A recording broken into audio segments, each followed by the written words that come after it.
The Limi Children's Hospital is a multi-specialty children's hospital with advanced specialty in neonatology, pediatric cardiology, neurology, hematology, nephrology, and vaccination.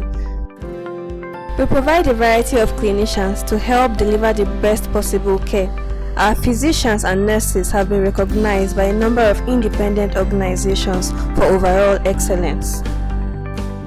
We offer consulting services, regular nursery care, premature birth care, and treatment of babies with mild to severe illnesses across our different integrated facilities. Our neonatal intensive care units are well equipped with infant warmers, incubators, phototherapy, monitors, ventilators, and oxygen hood or nasal cannula. As a baby's and family's first pediatric caregiver, our neonatologists often begin their work by providing prenatal consultation to women experiencing preterm labor, carrying multiple babies, or following the finding of a possible congenital malformation that may require special preparation for the birth and coordination of treatment services for the infant.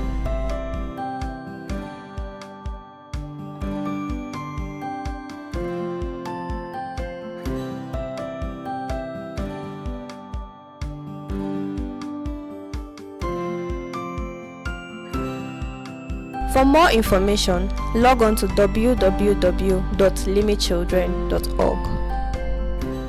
Hello, dear listeners. Thank you for your patience. We are starting immediately. Like I said initially, we are presenting from Limi Children's Hospital, Abuja, and it's part of our continuing medical education series that we hold every month. This is the month of May, and we are looking at the heart of newborn babies. All right. My name is Dr. Igoche Peter, and with me today is Dr. Mercy Akuma. Yes, thank you. So we would start immediately. All right. So we'll be starting with a case review of a 40-hour-old term female neonate. Yeah, so actually, this is a live case that we handled in Limi Children's Hospital. Yeah. So child presented to our neonatal intensive care unit with difficulty in breathing, darkening of the oral mucosa, and reduced oral intake, noticed about 8 hours prior to presentation. So some pertinent examination findings were features of severe respiratory distress, central cyanosis of SpO2 of about 31 to 40% in room air, and there was no significant change to the saturation on commencement of supplemental oxygen. Now, a chest X-ray done showed dextrocardia. Also, an urgent echocardiography done showed a conclusion of complex congenital heart disease, specifically the hypoplastic left heart syndrome. Now, it featured multiple atrial septal defects, giving a single atrium physiology, squashed left ventricular cavity, a small left ventricular cavity, and left ventricular outflow tract obstruction. Also, there was presence of a patent ductus arteriosus, measuring about 3 millimeters with a left to right shunt.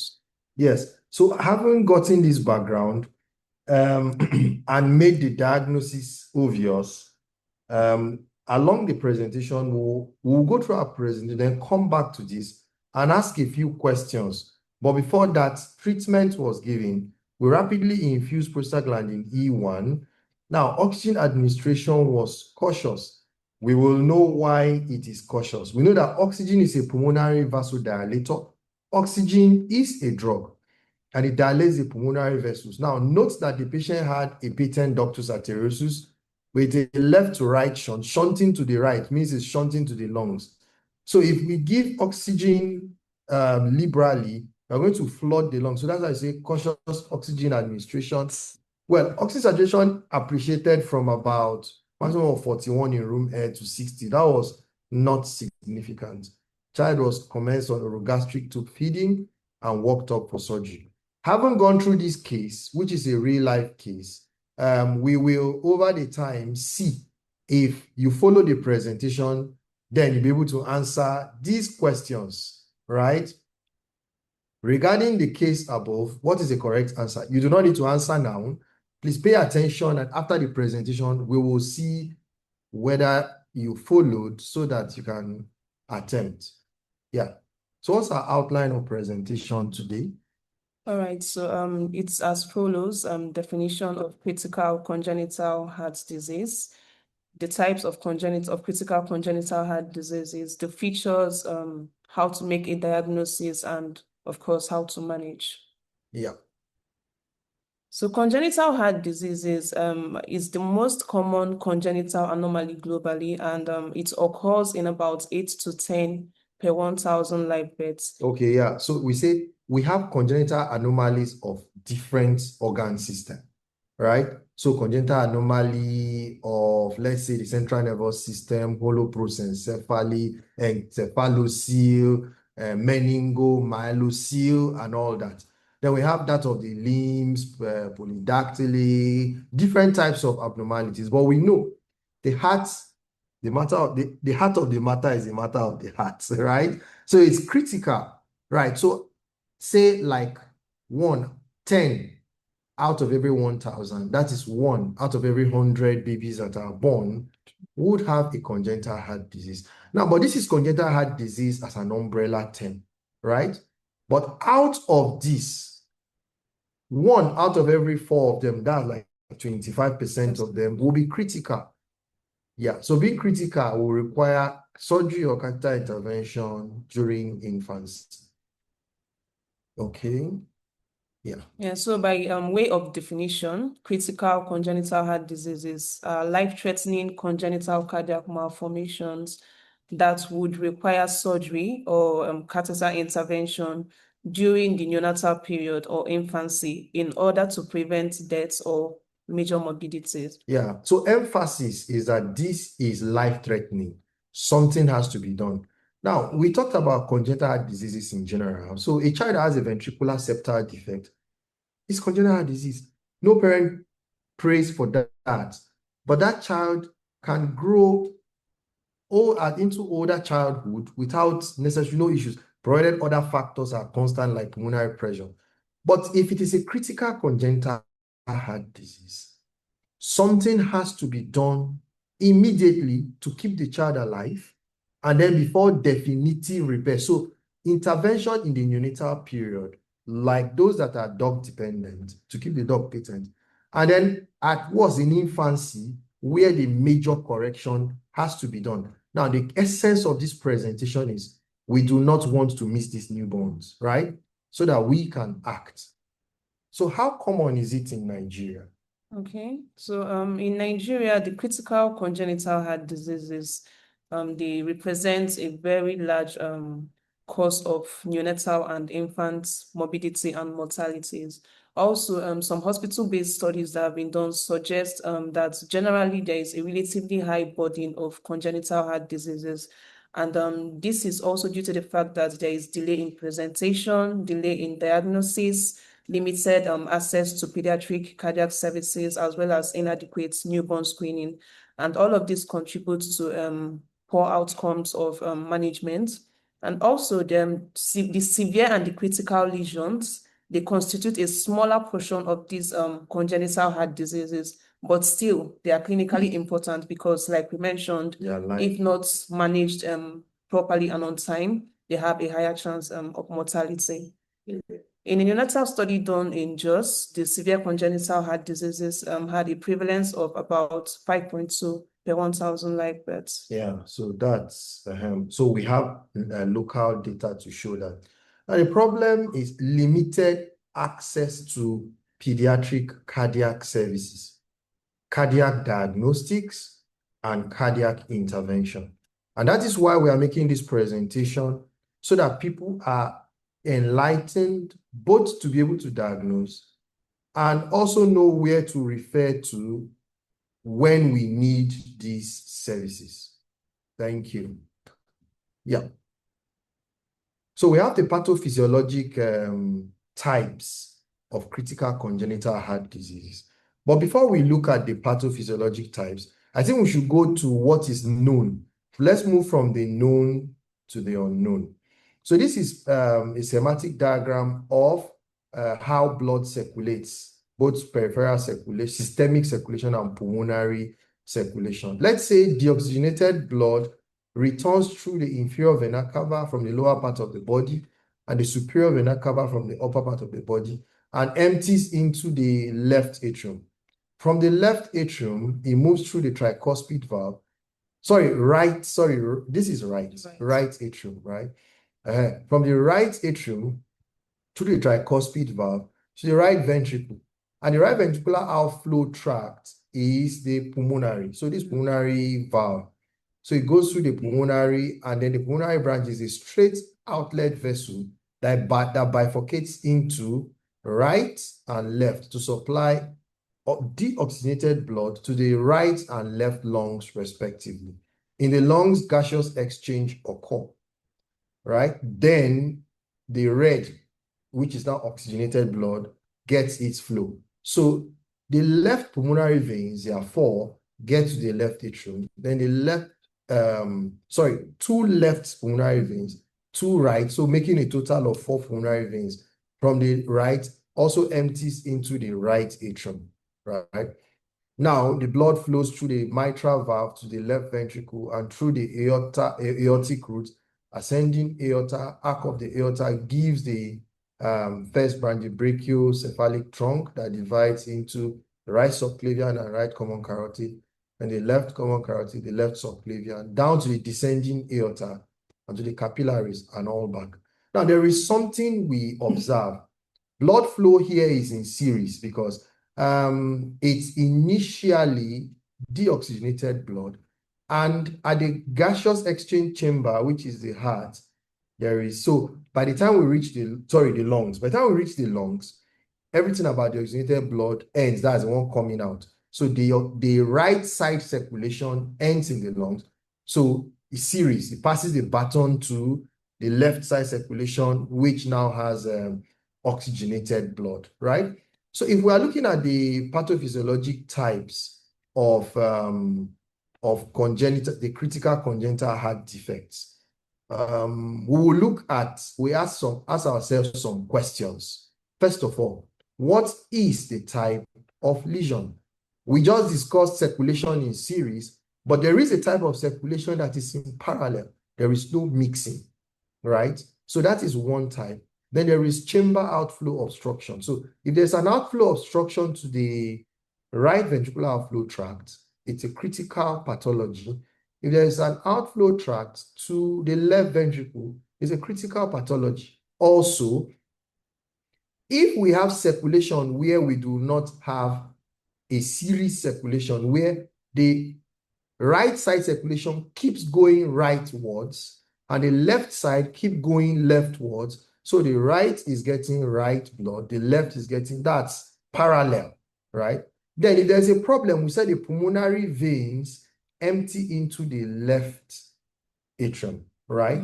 So, but if the pulmonary veins empty into any other chamber, like directly into the right atrium or into the superior vena cava or into the inferior vena cava, then that makes anomalous venous connection. So, considering the pathophysiologic types, do we have a parallel circulation? Do we have chamber outflow obstruction? If yes, is ductus arteriosus patent? Ductus arteriosus connects between the inferior surface of the arc of the aorta near the origin of the descending aorta, that junction, to, let's say, the left, the upper border of the left pulmonary artery, around where my cursor is. Is it patent? It needs to be patent for mixing to occur. Or connection between the left and right atrium through a foramen ovale or even an atrial septal defect. So whenever we make this diagnosis, whenever echo is done, we want to consider, do we have any aperture for mixing? So in summary, the types of critical congenital diseases are the non-mixing lesions, the critical left heart obstruction, the critical right heart obstruction, and anomalous venous connections. Okay. All right, so for the first type, which is the non-mixing lesion, we have the prototype here as the dextrotransposition of great arteries. So the pathology here is that there is a reversal in the normal location of the aorta and the pulmonary artery. So here you have the aorta originating from the right side of the heart and the pulmonary artery originating from the left side of the heart. Yeah, so we say there is an embryonic arterial switch, because the artery that's supposed to come from the right ventricle is the pulmonary artery, right? And from the left ventricle is the aorta. So embryologically, there was an arterial switch. So when they are correcting it surgically, it's arterial switch procedure. Right? Okay, fine. All right, so the aorta, as we know, should normally supply blood to the systemic circulation, that is to the body. So since it's originating from the right side, what that means is it's going to be supplying deoxygenated blood to the body and back to the right atrium.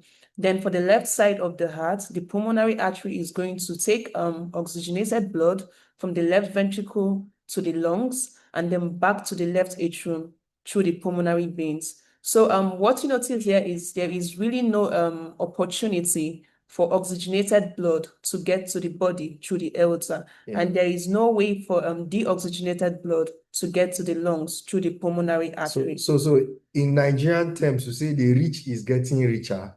So the left side is oxygenated, rich in oxygen. So the rich is getting richer, and the poor is getting poorer, right? I mean, that's terrible. Okay. All right. So for there to be a chance at survival, there should be a possibility of mixing.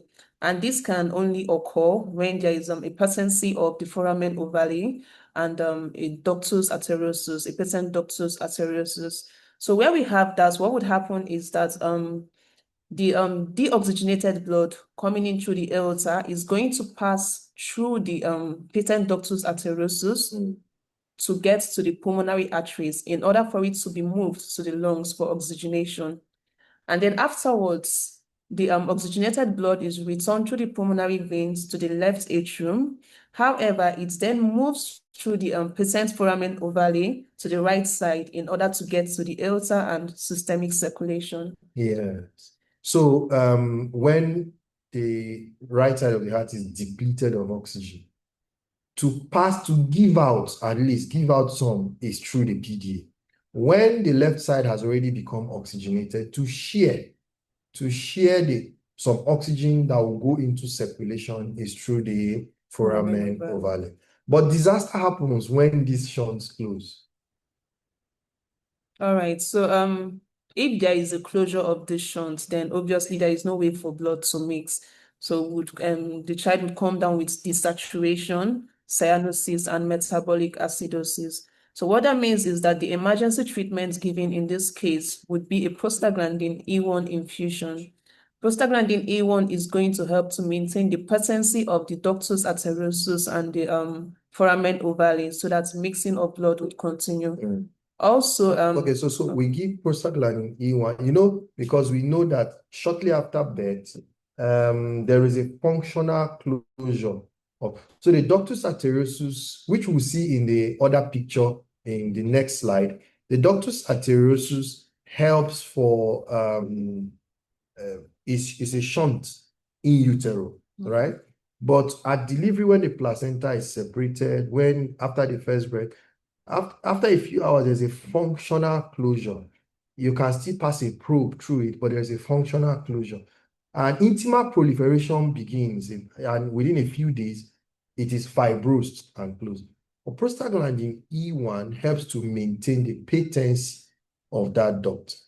And now, in case there is no functional foramen ovale, if the foramen ovale has closed, which also opposes.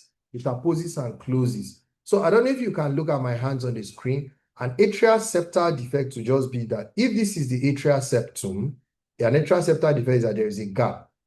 But a foramen ovale is that there is a gap, there is a lapping between the two membranes. So it laps over itself. So blood can still flow, it laps. So after some time, it will close.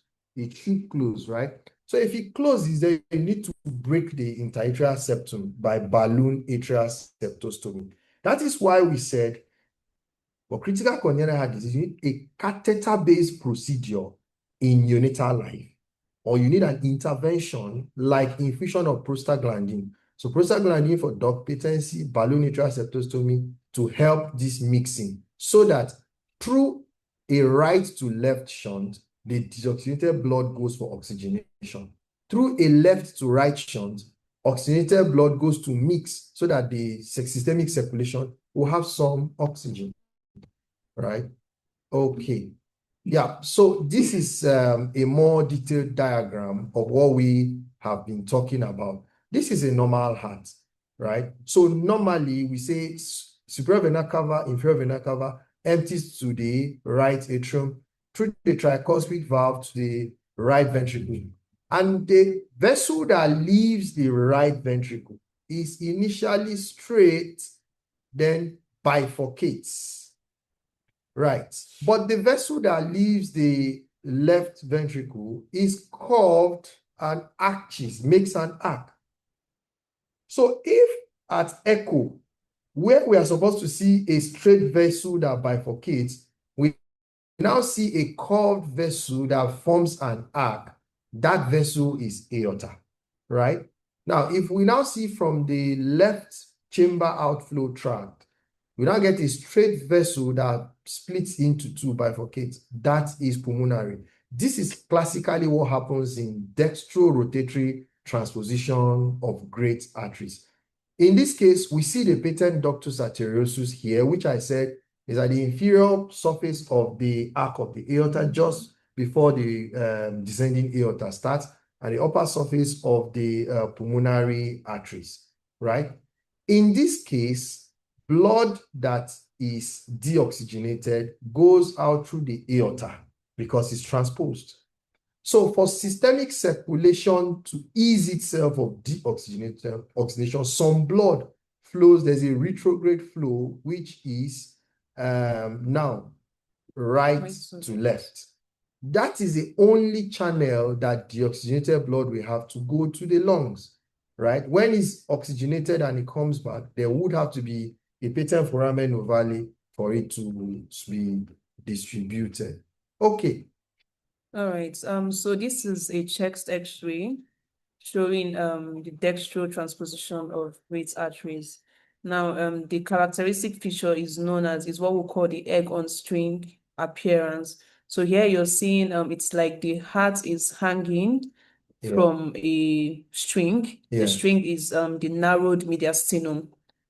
So yeah, that's the characteristic feature. Yeah, so classically it looks like, and these are like sports diagnosis, right? With the tip of the egg tilted downwards towards the left, and then the mediastinum is narrow. Why is it narrow? You realize that the normal size mediastinum accommodates the arcing of the aorta, right? So, but this transposed, so it's not seen at this point. Good. So we look at another type. So we said the physiologic subtypes of the critical congenital heart diseases. One, we say circulation in parallel, that is not mixing, which we have looked at a dextro transposition of great arteries. Now we're now going to the next one, which is a left heart outflow tract obstruction, and it is hypoplastic left heart syndrome. All right, so in hypoplastic left heart syndrome, the pathology here is that there is underdevelopment of the left ventricular cavity, the left ventricular inflow, and the outflow tract as well. So here you can see in the diagram that the left ventricular cavity is small. Also, you can see the outflow and the aorta is smaller than normal. Yeah. So due to this, very little or no oxygenated blood is going to be getting to the systemic circulation through the aorta. Therefore, there has to be another shunt through which this oxygenated blood can get through the body. So here you can see in the diagram there is coexistence of an atrial septal defect as well. So blood is going to be shunted back to the right, to the left atrium, and pass through the atrial septal defect to get into the right side of the heart. Then thereafter, it gets to the pulmonary artery, where there should also be a patent ductus arteriosus in order for this blood to get to the aorta and systemic circulation. Yeah. Now, where there is absence of the patency of the ductus arteriosus, that means there is no blood getting to the systemic circulation. So there is going to be acidosis, cyanosis, and cardiogenic shock. Yes. So we are seeing cyanosis. Cyanosis is prominent in TGA. It's also here because of poor oxygenation. But one thing that is common here is a cardiogenic shock in case the PDA closes, because the PDA, so whereas in transposition of great arteries, the atrial septal defect helps to give out oxygenated blood.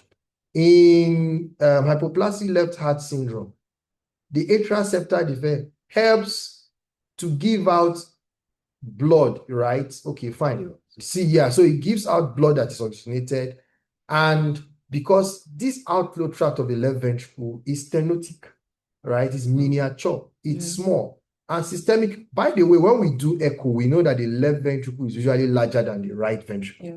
But you see in this diagram, the left ventricle is so small, the outflow tract is so small, it really cannot, is obstructed, cannot give any significant flow to meet metabolic needs. So nature creates an atrial septal defect to help channel the blood through the pulmonary, provided the ductus arteriosus is still patent. Again, this is why prostaglandin E1 infusion is needed. If not, after all this rigmarole, we won't get any supply to the descending systemic circulation. And in that case, I mean, it's cardiogenic shock. All right. Okay. So there's the prototype of the right heart obstruction, which is pulmonary atresia with intact ventricular septum. Sorry, the slides, you get it clear. So this is pulmonary atresia with intact ventricular septum. The next slide will be pulmonary atresia with a ventricular septal defect. So you pay attention carefully so that we understand the difference. All right, so starting with the pulmonary atresia with intact ventricular septum, here you can see the pathology is the presence of the atretic pulmonary valve. Yeah, so this is an atresia, different from stenosis. Stenosis is that it's narrow, but atresia is that it did not form, is occluded. Right, okay, fine.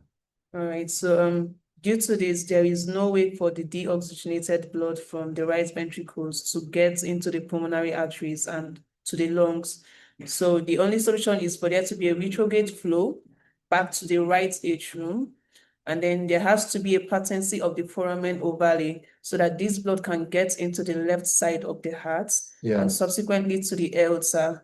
At the aorta, at the arch of the aorta, there should also be a patent ductus arteriosus through which the blood can get into the pulmonary arteries and then to the lungs for oxygenation. Now, also, what this means is it is important for the ductus arteriosus to remain patent in this condition.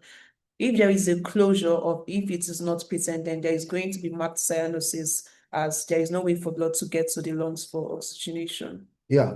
So with or without the patent ductus arteriosus, we see how long blood will take to even go to the lungs. So deoxygenated blood gets here.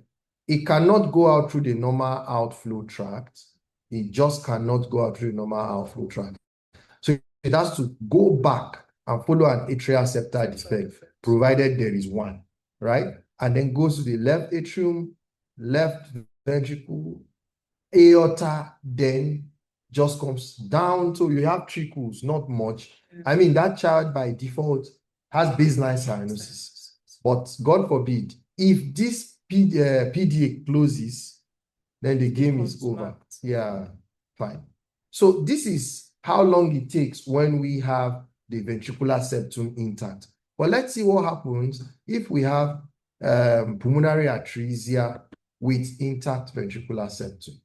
All right, no, with a ventricular septal. With ventricular septal defect, yes. Yes, so here, apart from the atretic pulmonary valve, there is also a ventricular septal defect.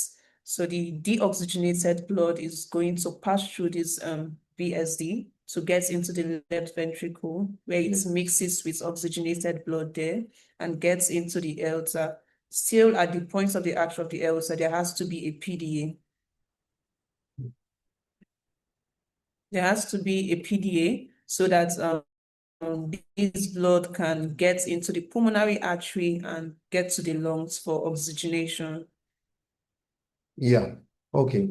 Thank you. So we see how long it takes for circulation to flow. Now, this is a little paradox. There is a little paradox here.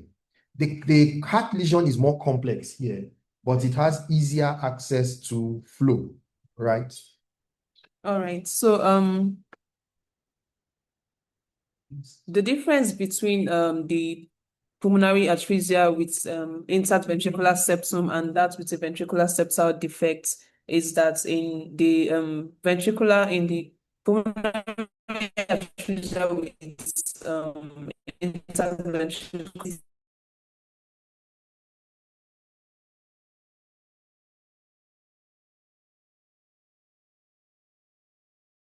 foramen ovale, whereas in that with a ventricular septal defect gets into the aorta in need for a patent ductus arteriosus. Now, without that, of course, there's going to still be cyanosis and due to the saturation. Yes. Okay. All right. So the next pathophysiology type is the abnormal venous connection.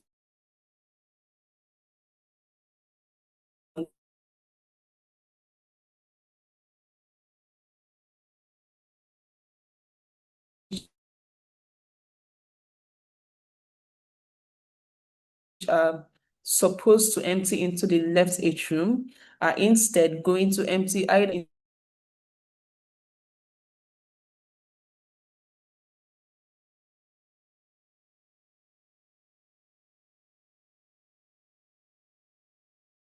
into the right atrium. Also, there is still obstruction of these pulmonary veins. So they come together to form a form of foramen ovale in order for this blood to get into the aorta for systemic circulation. However, due to the fact that there could be obstruction in the pulmonary veins, there is one. You should also note that prostaglandin, as we know, prostaglandin A1 is a vasodilator. And since there is already a risk of vasodilation and further contribute to the pulmonary hypertension, so we don't give prostaglandin A1 in this condition. Also, we should note that oxygen is given cautiously. In this oxygen, you're going to further worsen the dilation as well and contribute to the pulmonary hypertension. Yeah. So these kind of children, pulmonary edema can get into heart failure. So heart failure therapy is important and emergency surgery. This one, there is very little, apart from preparing them before surgery, there's very little that can be done. So identifying them early matters a lot, right? Okay, so we have this schematic diagram showing, just to help us visualize what is seen on chest X-ray, we have the two left pulmonary veins, the two right pulmonary veins, forming a confluence and anastomosis, then joining the superior vena cava. Now we see this curvature. This is another shadow above the cardiac shadow. Hence, at chest X-ray, we see the normal cardiac shadow, and then we see another shadow above it. So this is figure of a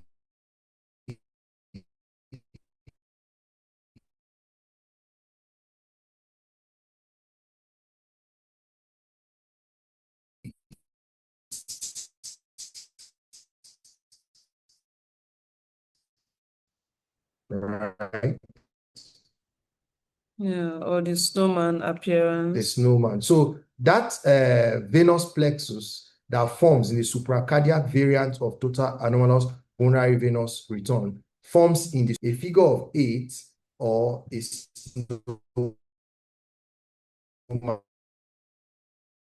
snowman sign. This is the here spot diagnosis during short cases.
If you can hear. All right, and of course entails history taking and exam as well as investigations in order to arrive at a diagnosis and institute management. So for the history taking, they could present with the following symptoms: central cyanosis, symptoms and signs of respiratory distress, Yeah. So shock, you see, we say shock for which one? If there is a critical obstruction to the left, to the systemic circulation, because systemic circulation, so hypoplastic left heart syndrome, right? Cyanosis is a general pathology. Respiratory distress, apnea, they are all general pathology. Yeah. All right. So should also take a detailed antenatal history where you would ask for history of polyhydramnios, gestational diabetes mellitus, then history of maternal rubella infection, which is very much important if you're suspecting a pulmonary stenosis. Yeah. Then history of exposure to teratogens and alcohol, a family history of congenital heart disease, abnormal fetal ultrasound scan, and abnormal fetal echocardiography findings. Also, for the perinatal history, there could be prematurity.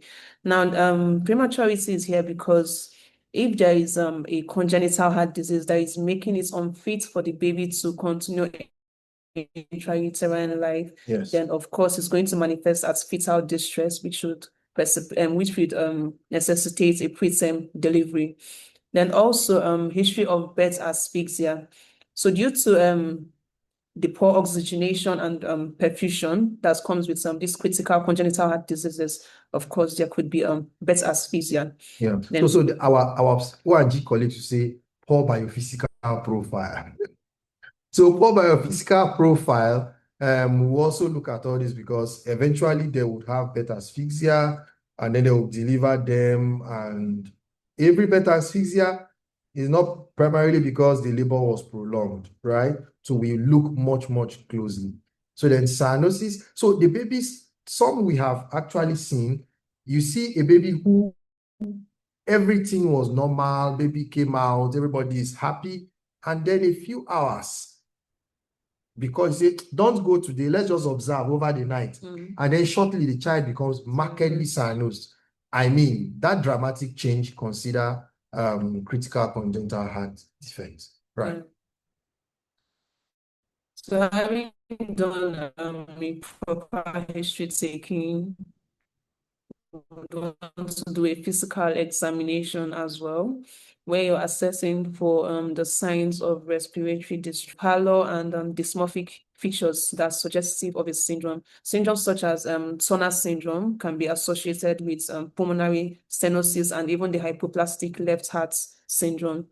Then of course, to do your vital signs post-ductal oxygen saturation. So for the pre-ductal, you're checking on the right limb, right upper limb. For the post-ductal, you can check either on the left upper limb or the foot. Yeah, so by default, right upper limb and any foot. Yeah. Okay. Yeah.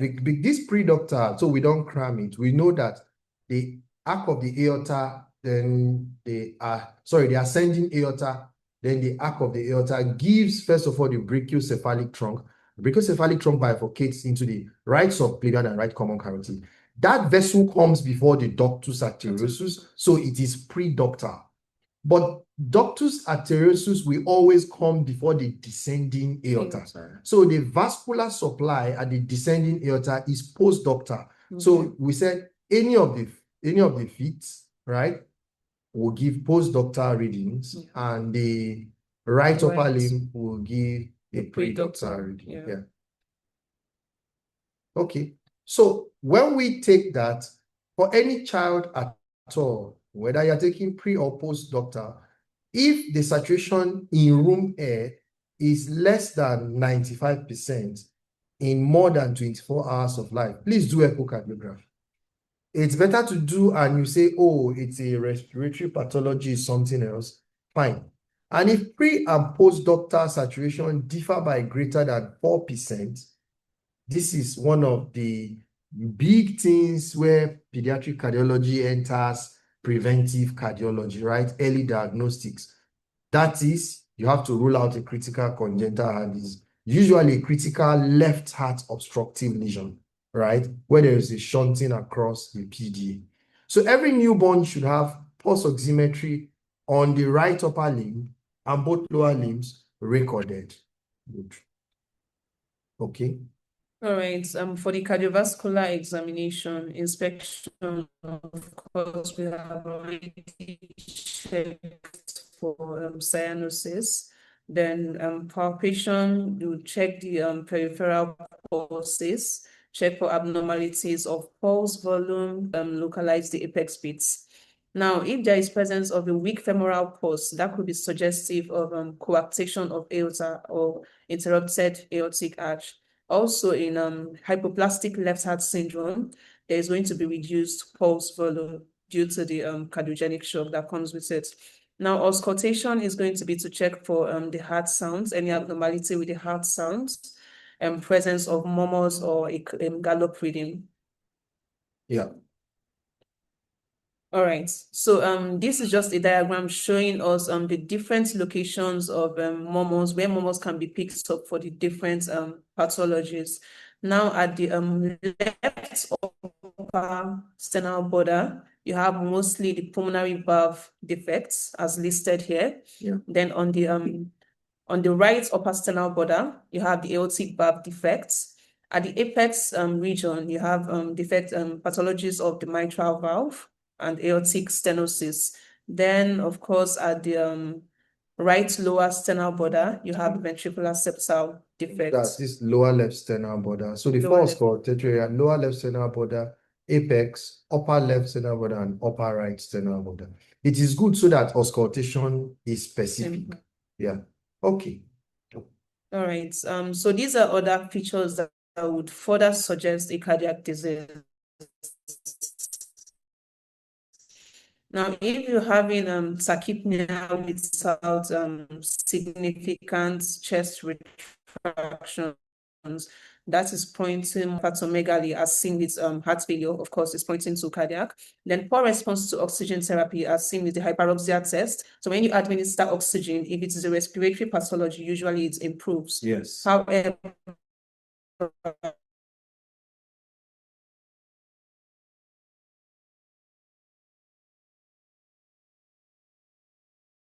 oxygen therapy. Yeah. Then there could also be cyanosis that is not proportionate, suggest a cardiovascular pathology. Yes. So a little word, just jokes, a joke about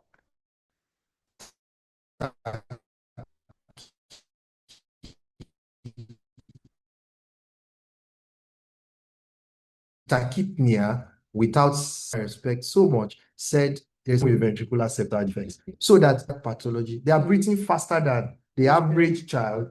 But that faster breathing is at that point, provided there's no decompensation, it's not causing so much chest retraction. It's not causing so much problem. So tachypnea without significant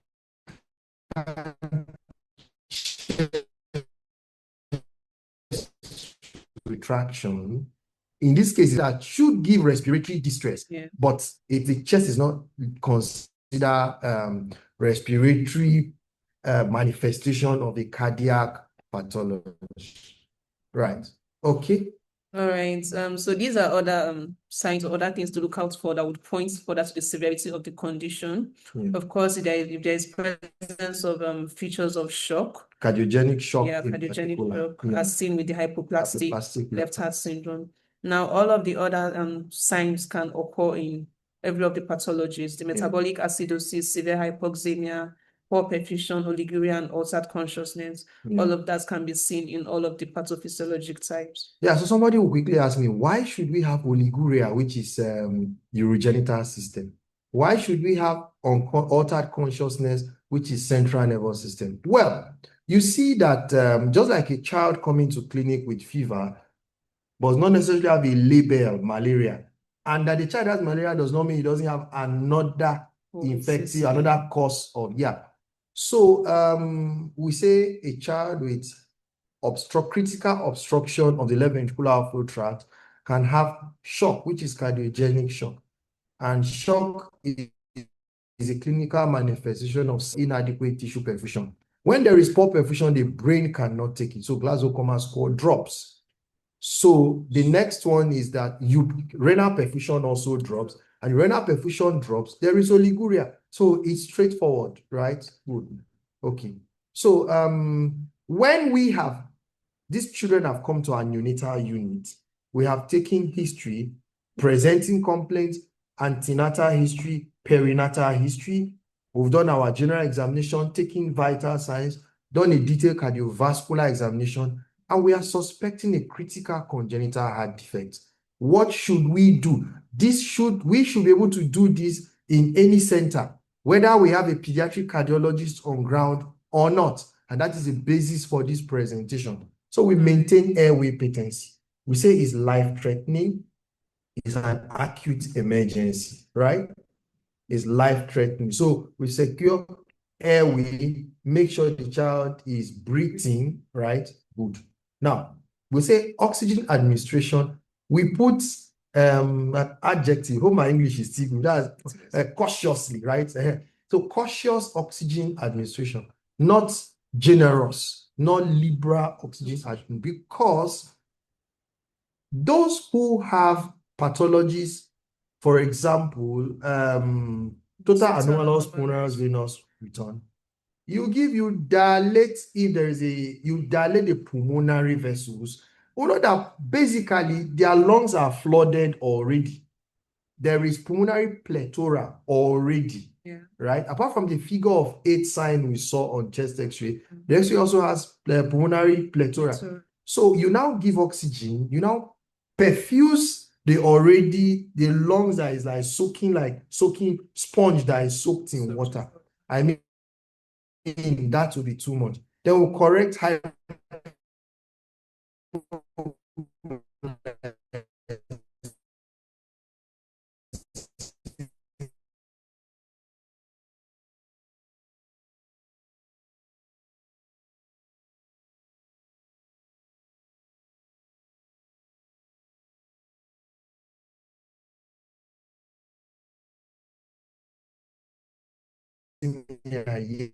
yes, metabolic derangement.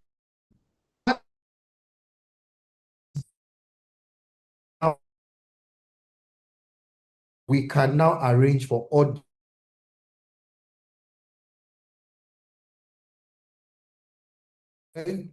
Sorry, we are back again. Yeah, so sorry for the break in transmission. This kind of referral is not the type you tell parents or you arrange from your hospital, enter ambulance and start going. Get the contact. Be sure that, two-way referral system in the Nigerian system is very important, so that the receiving center is aware and prepares to receive the baby. Yeah.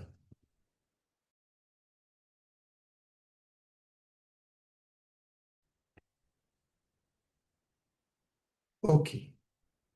All right. Stabilization. Of course, we have to investigate. So the initial pulse oximetry which is a very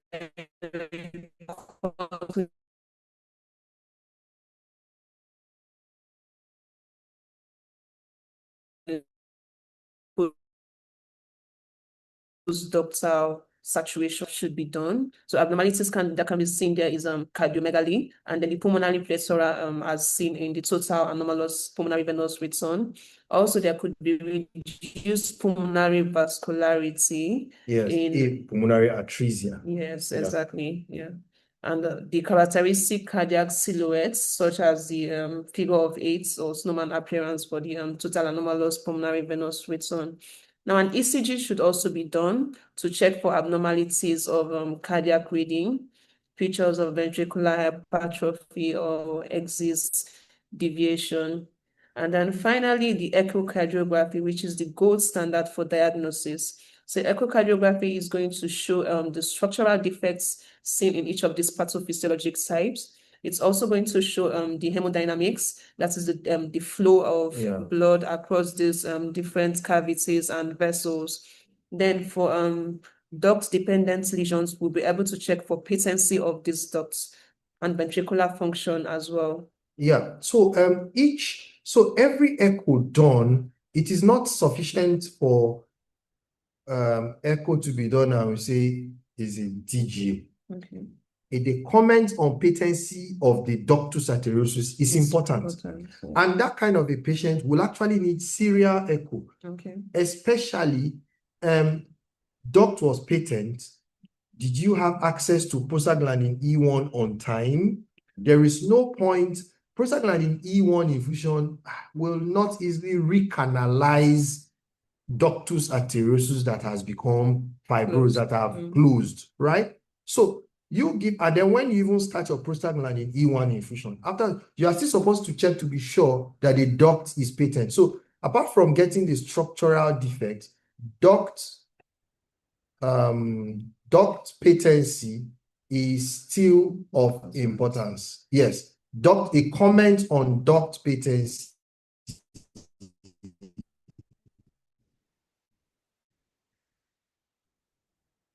is still very, very important. Yes.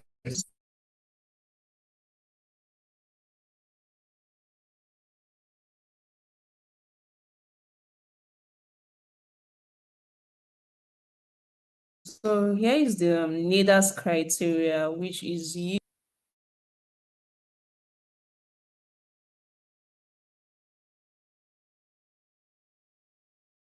a diagnosis of congenital heart diseases.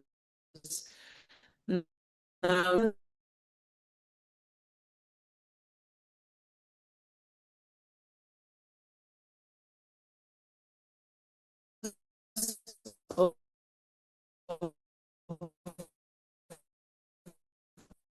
one major or two minor. So the major criteria, cardiac failure. You have this. We see that this is another criteria because the skill for echo, especially neonatal echo, may not be present in every center, but you still want to guess. I mean, every clinician should be able to tell, I hear a murmur. The grading of murmur is medical students. Every clinician seeing neonates, seeing babies should be able to tell, right?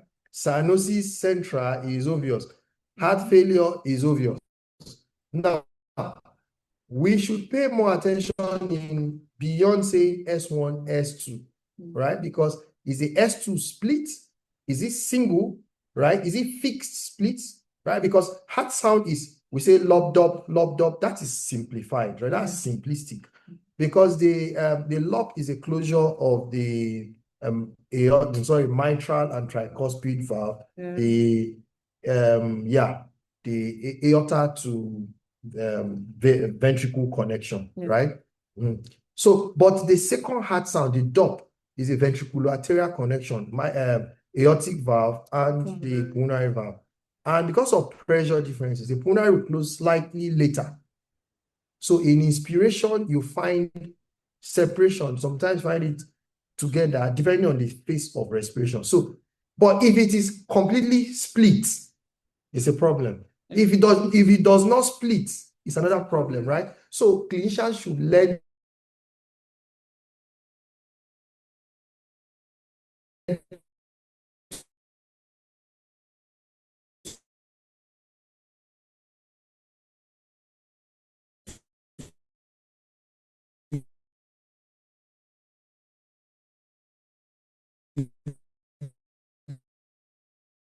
this thing beyond lob drop. Is it lob drop? That's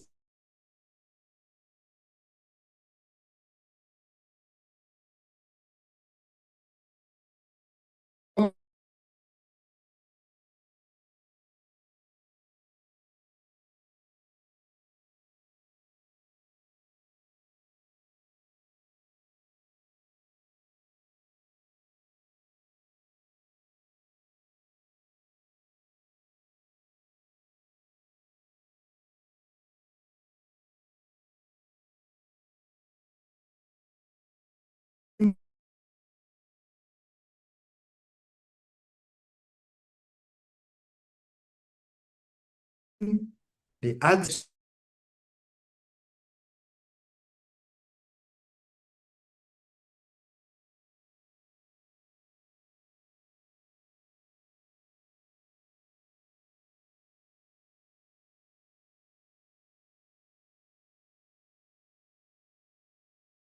Okay, sorry, we are back. Our apologies, today is wonderful with network. Right. So a single major criteria should prompt the need for echo as fast as possible because we suspect a congenital heart defect. Any two minor criteria is enough to suspect congenital. The thing is, we want intelligent guess and we do not want to miss the patient. All right. Okay, so we technically have almost come to the end of our presentation. So we want to do this case review. Let us know if you have been following us. We would want you to type into the Q&A, into the chat box, please, as we read out this case review. For those who were present when we started, we read out this live case, right? Now we have gone through the entire presentation. We want to do a post-test. So please pay attention carefully. All right, so just to go through the case review again, a 40-hour-old temp female neonate presented to our neonatal intensive care unit with difficulty with breathing, darkening of oral mucosa, and reduced oral intake, noticed 8 hours prior to presentation. And the pertinent examination findings showed severe respiratory distress, central cyanosis with oxygen saturation of 31 to 40% in room air, and no significant change on supplemental oxygen. Chest X-ray done showed dextrocardia.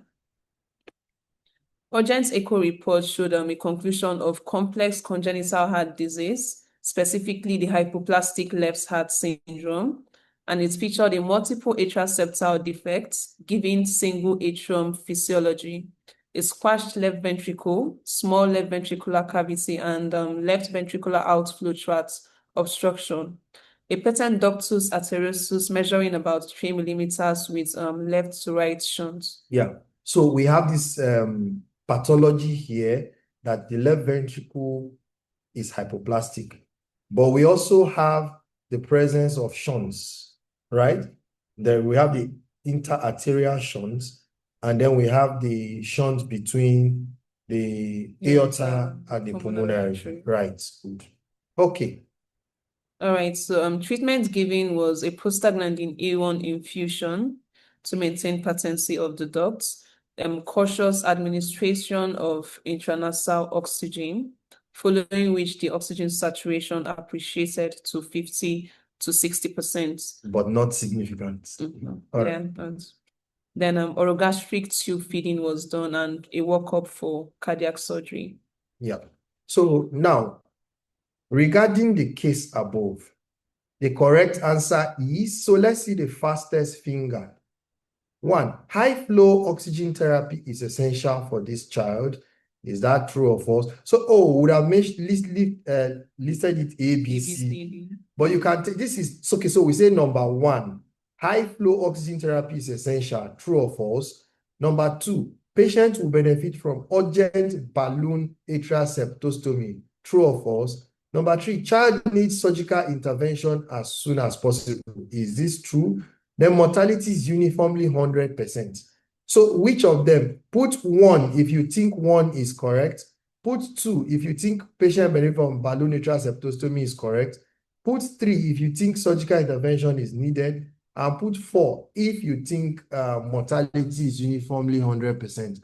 Let us see if we have been passing our message across as we should. The chat box is active, but is quiet now. Did we just make it? Okay, you can try. Okay, we have okay, Q&A. Oh yeah, we have responses.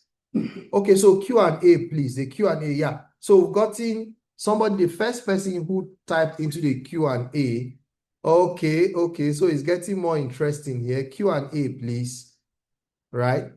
So one of the people said the child needs urgent surgical intervention as soon as possible. Another person said the child will benefit from balloon atrial septostomy. More people are saying the child needs surgical intervention. Well, okay, let's look at it one by one. High flow oxygen therapy is essential for this child. It does nothing, right? Because he moved saturation from 40 to 60. It has really not helped, right? So, and by the way, this child has a PDA. So the higher flow of oxygen, it will even dilate and cause more flow to the lungs and even worsen the case. Yeah. So that's why we say cautious oxygen administration. Child benefit from urgent balloon atrial septostomy. Please go back and see this. Child already has multiple atrial septal defects, giving single atrium physiology. So the child does not need balloon atrial. Nature has created what septostomy should do, right? Good. So nobody said, let me see. We have a lot of responses. Yeah, so let's still see more. Okay, fine. So it's interesting that nobody picked the last one. Mortality uniformly 100%. That is interesting. Correct. That is the purpose of this presentation. Mortality is not supposed to be 100%. If we are able to diagnose this early, stabilize, and refer to a center where services can be done. By the way, cardiac surgeries have become an everyday event in the LIMI hospitals, LIMI cardiac care hospitals, because we have our in-house cardiac surgeons. So this is like our own way of reversing medical tourism. Now, the child needs urgent surgical intervention as soon as possible. What is the definition of critical congenital heart defect? It is critical. The child is life-threatening. Diagnosis should be made early. Catheter-based intervention at least should be, or surgery should be done within the neonatal period, but definitive surgery must be done in infancy, no later than infancy. So this is hypoplastic left heart syndrome. Children have survived with it. So mortality is not 100%. So how do we prevent this? Looking at the public health stages of prevention. This is common knowledge. Okay. So from the primordial to the tertiary level of prevention. So for the primordial prevention, we're targeting the prevention of the risk factors associated with congenital heart defects. So this would include preventing harmful lifestyle practices such as alcohol intake and smoking, and exposure to other teratogens during pregnancy. Also, there should be rubella immunization programs for girls and women of reproductive age. You should also encourage preconceptual care and genetic counseling where it is necessary, folic acid fortification, and improved access to maternal health care services. should also be done. Yeah, so this is at the population level. You want to prevent the risk factors from coming up. Now, for primary prevention, it seeks to prevent occurrence of congenital heart defects. So you've gone beyond risk, right? Yeah. You are now particularly targeting the congenital heart defects. So this would include periconceptional folic acid supplementation.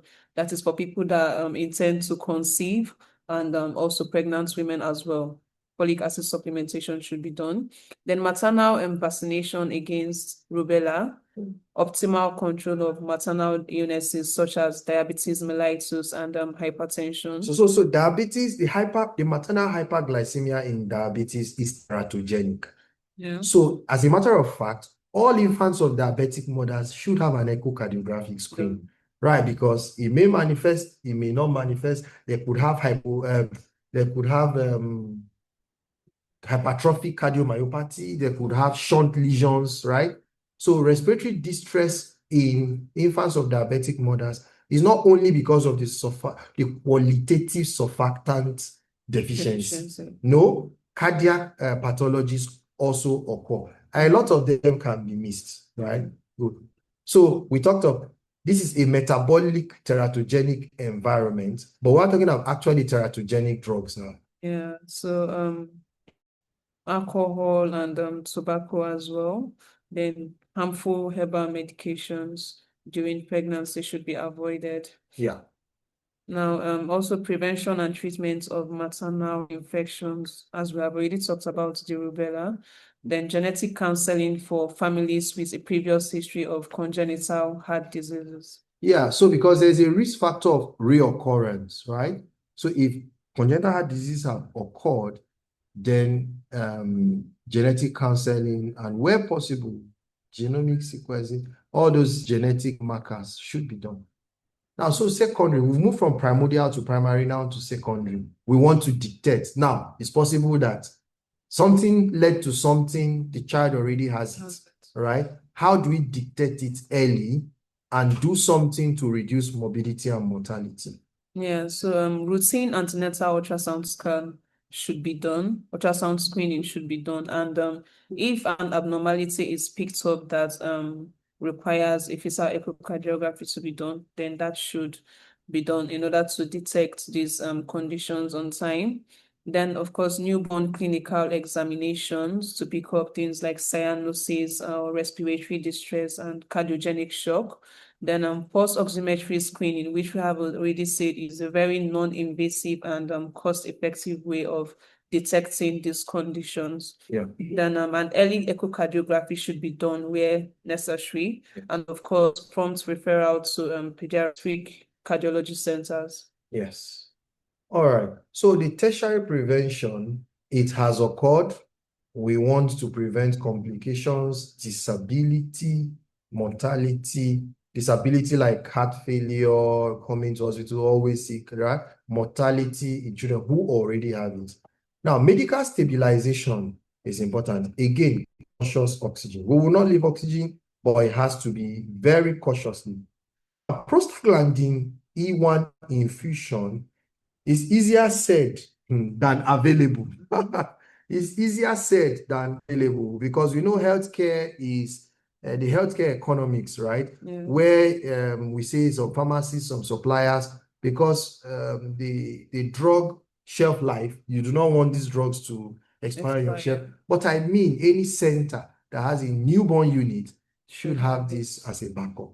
I mean, it's better prostaglandin expires than a life is missed, right? Yeah. And treatment of heart failure. So corrective or palliative surgical interventions become very important. Like I said, we do cardiac surgeries now in the Limi hospitals, in our cardio care center, and catheter-based interventions will be necessary. A balloon atrial septostomy is a catheter-based intervention to create a shunt where there's a left to right shunt, let's say for even situations like the transposition of grave vessels, right? So, okay. Infective endocarditis prevention. These are already diseased hearts, diseased valve that can catch a vegetation and a long-term follow-up. I mean, it is traumatizing, psychological support. You cannot overemphasize this. Psychosocial and family support becomes very important. Yeah. All right. So, in conclusion, every newborn heartbeat deserves a chance. Yeah. And by strengthening early recognition and time referral, access to life-saving cardiac care, Nigeria can transform critical congenital heart diseases from a silent killer to a survivable condition, because saving newborn hearts definitely securing the future of our nation. Yes. So we are medically contributing to the future of our nation. Right? Thank you. So Thank you very much. the Q&A section is still open in case you have any questions. But like we said, while we contribute to the health of our nation through the various means, we have a program coming up exactly 1 week ahead of today, which is the 5th Abuja Perinatal Symposium. It was mind-blowing last year with participants from all over the country and a lot of sessions. This year, it is themed optimizing maternal and neonatal outcomes, right? We have our series of presenters, our obstetrician gynecologists, our pediatrician neonatologists, our neonatal nurses, our cardiothoracic surgeon, and family physicians. We have a lot to learn beyond the fact that we have hands-on sessions. I mean, by the time a participant leaves that place, you cannot leave without being able to raise the chest when you ventilate, right? We also have mechanical ventilation sessions, well apart from even the positive pressure ventilation sessions that we will have. Okay, fine. Somebody asked a question. Kindly explain pre-ductal and post-ductal pulse oximetry, right? Good. Now, pre-ductal is that the part of the body supplied by the arterial system before the ductus arteriosus. So we said the left ventricular outflow tract starts with the aortic root, right? The ascending aorta, the arc of the aorta, right? As it's forming the arch of the aorta, the first branch is the right, the brachiocephalic trunk. The brachiocephalic trunk bifurcates to give the right subclavian artery and the right common carotid artery. Now, then the arch continues to give the left common carotid and left subclavian. But around the left subclavian, just before the descending aorta commences, the ductus arteriosus connects the inferior surface of the aortic arc to the superior surface of the pulmonary artery. So every vessel before that branches off the main aorta, whether ascending arch or descending, every vessel, every part of the body supplied before that place is pre-ductal. So if we take pulse, and that's the right hand. So the right hand supplied from the arc of the aorta, the brachiocephalic trunk that bypasses the right subclavian, you've not reached the ductus arteriosus here. So that's pre-ductal. Now, both lower limbs are supplied by the descending aorta. Now, the descending aorta is simply what? The descending aorta is post-ductal. So, pulse oximetry for newborns, we should take from the lower limbs, anyone at all, left or right, and then the upper limb and check. If the difference is greater than 4%, it's a strong pointer. Right. Now, if a child has a PDA of 1 millimeter, small PDA, a mild pulmonary stenosis, what are your thoughts for surgery? Pulmonary stenosis. Now, I do not know the age. So if you say a neonate, right, that PDA may close, right? By the way, the child should have an intervention, either stenting to open up. Okay, so we say 2-year-old. So the question is for a 2-year-old. It means the child has gone beyond the neonatal period. So the PDA remains a PDA, right?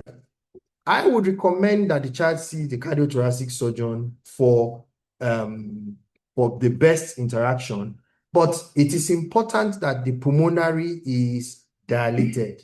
Balloon dilatation of the pulmonary stenosis, yes, right? Balloon dilatation and the PDA ligated. PDA ligated, yes. It looks like a pathology that balances itself out, right? But it will not be sustained because over time, pressure rises and there could be a reversal of shunt across the PDA, and that is Esimenga pathology, pulmonary hypertension and Esimenga, right? At that point, it becomes catastrophic. So the child should seek a cardiothoracic surgeon consult for attention. Our cardiothoracic surgeon is around 247. Yeah. Okay. Thank you. So we're happy to have had you engage with us over this period. So 15th of May, next week, Friday, is our perinatal symposium. It's interesting that early bird registration ends today.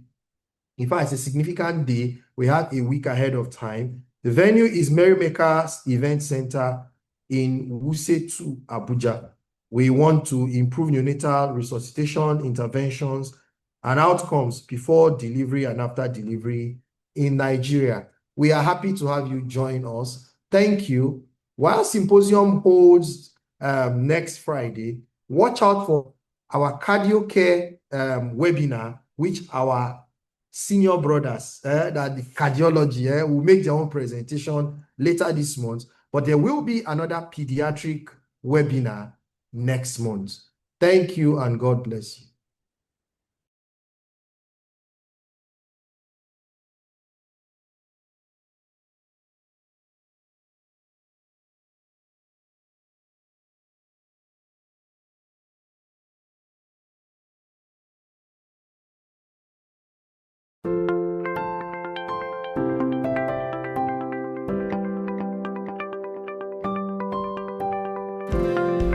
The Limit Children Hospital is a multi-specialty children hospital with advanced specialty in neonatology, pediatric cardiology, neurology, hematology, nephrology, and vaccination. We provide a variety of clinicians to help deliver the best possible care. Our physicians and nurses have been recognized by a number of independent organizations for overall excellence. We offer consulting services, regular nursery care, premature birth care, and treatment of babies with mild to severe illnesses across our different integrated facilities. Our neonatal intensive care units are well equipped with infant warmers, incubators, phototherapy, monitors, ventilators, and oxygen hood or nasal cannula. As a baby's and family's first pediatric caregiver, our neonatologists often begin their work by providing prenatal consultation to women experiencing preterm labor, carrying multiple babies, or following the finding of a possible congenital malformation that may require special preparation for the birth and coordination of treatment services for the infant.